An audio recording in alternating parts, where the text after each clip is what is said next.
নমস্কার সবাইকে। শুনেছেন হয়তো আপনি এতক্ষণে দিল্লিতে হওয়া কার ব্লাস্টের ব্যাপারে।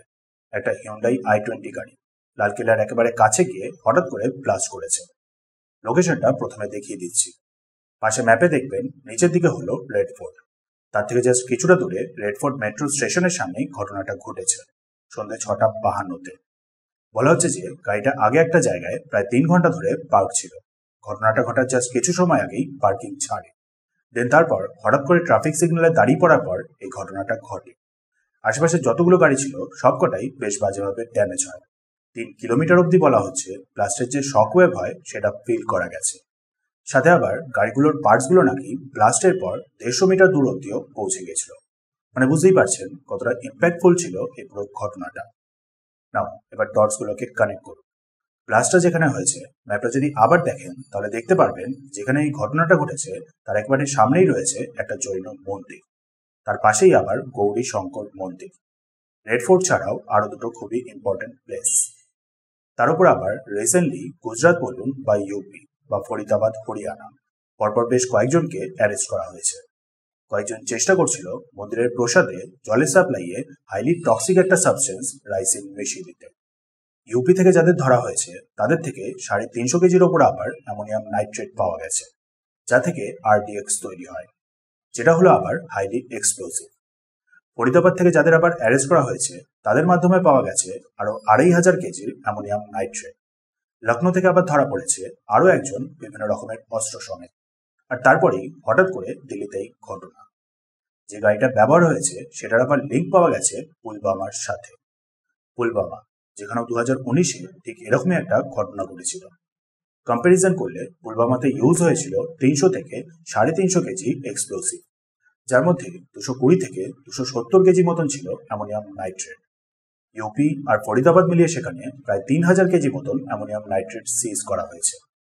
ভাবুন কতটা বেশি। পুলবামার থেকেও প্রায় 10 গুণ বেশি ক্ষতি করতে পারত ভারতের। এটা এতটাই যে একটা শহরের পার্টিকুলার একটা এরিয়াকে পুরোপুরি সমতল করে দেওয়ার মতন ক্ষমতা রাখে। কন্টিনিউয়াসলি ভারতের ইন্টেলিজেন্স এজেন্সিগুলো নিজেদের মতন করে কাজ করে যাচ্ছে। হরিয়ানা, গুজরাট, ইউপি আর তাছাড়া আরো যতগুলো রাজ্য আছে সব জায়গাতেই নন স্টপ এরকম প্লটগুলোকে এক্সপোজ করছে। রেড ফোর্টের ক্ষেত্রেও সেটাই হচ্ছিল। করার নজর রেখেছিল ইন্টেলিজেন্স এজেন্সিগুলো। কিছু রিপোর্টস অনুযায়ী বলা হচ্ছে যে এই কারণেই আগে ভাগেই ভয়ে দুষ্কৃতীরা লালকেল্লা থেকে একটু দূরে মাঝপথেই হঠাৎ করে থেমে গিয়ে এই কাজটা করেছে। রিপোর্টস অনুযায়ী ইন্টেনশন ছিল নাকি পুরো লালকেল্লারই বিশাল একটা ক্ষতি করার। তবে হ্যাঁ, এখানে একটা জিনিস ক্লিয়ার করে নেওয়া দরকার, এগুলোর কোনোটাই আমি নিজে থেকে বানিয়ে বলছি না। যেমন রিপোর্টস আসছে যা যা কিছু শোনা যাচ্ছে সেগুলোই বলছি। তার উপর আবার রিসেন্টলি কয়েকদিন আগেই দিল্লিতে জিপিএস স্পুফিং এর ব্যাপারটাও সামনে এসেছিল।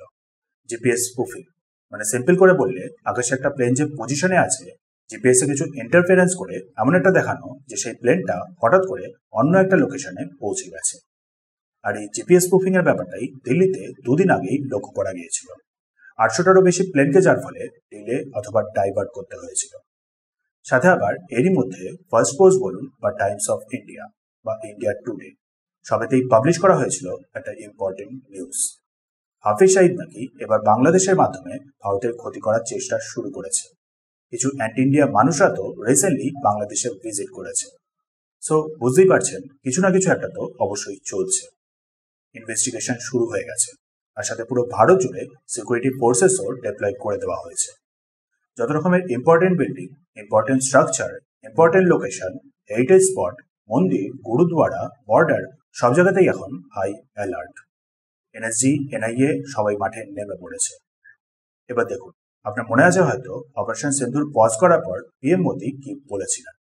ক্লিয়ারলি জানিয়ে দিয়েছিলেন যে এইসব পুলওয়ামা, পেহেলগাম এরকম ঘটনাগুলো যদি আর একবারও ভারতে ঘটনা হয় তাহলে সেটাকে একেবারেই একটা ওয়ার হিসেবে মানা হবে। দেন তারপর ভারত আর আটকাবে না। এই মুহূর্তে দাঁড়িয়ে পুরো দেশ জুড়ে ভারতের মিলিটারি ফোর্সেসরা এক্সারসাইজ করছে। এমন অবস্থায় যদি একবার প্রমাণ হয়ে গেছে যে পাকিস্তান বা বাংলাদেশ মিলে দিল্লির এই ঘটনাটা ঘটিয়েছে তাহলে তো হয়ে গেল। মোদিজি ভুটানে গেছেন, সেখান থেকেই ঘোষণা করে দিয়েছেন যে দিল্লির এই ঘটনাটার পেছনে যারা যারা কনস্পিরেসি করেছে তাদের কাউকেই আর ছাড়া হবে না, জাস্টিস অবভিয়াসলি সার্ভ করা হবে। ডিফেন্স মিনিস্টার রাজনাথ সিংও সেই সেম জিনিসটাই বলেছেন। মানে বুঝতেই পারছেন অপারেশন সিন্দুর 2 আর মনে হয় বেশি দিন বাকি নেই।